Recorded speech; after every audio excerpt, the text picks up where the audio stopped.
Forca speciale nga Tirana dhe FNSH nga Fjeri, por edhe policia e Vlorës kanë zhvilluar kontrolle të befasishme në Vlorë, por edhe në bashkinë Selenis dhe njësinë administrative Orikum.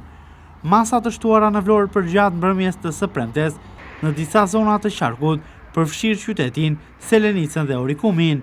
Forca speciale të ndërhyrjes së shpejtë të ardhur nga Tirana, së bashku me reparti nga Fjeri dhe efektiv të drejtorisë vendore të policisë Vlorë, të angazhuar për të parandaluar ngjarje kriminale, por edhe për evidentimin e personave që shkelin ligjin.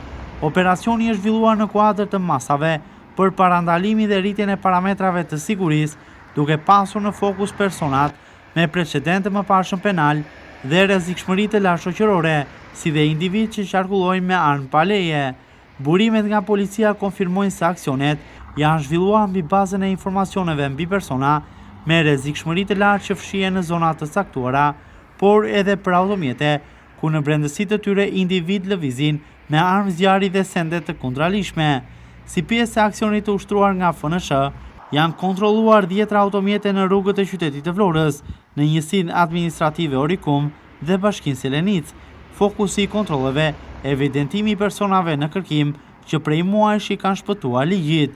Policia bën me dije se operacionet të tilla do të vijojnë edhe në ditën në vijim në të gjithë territorin e qarkut, me qëllim goditjen e grupeve kriminale dhe forcimin e rendit dhe qetësisë publike. Aksionet do të jenë të befasishme në banesa kryesisht në ato shtëpi që ka informacione të konfirmuara në rrugë operative, por nuk përjashtojnë as aksionet blic në biznese, jo vetëm në kuadër të aksionit kundër lojrave të fatit, por edhe për arrestime të personave që janë me rrezikshmëri apo në ndjekje të mëparshme penale.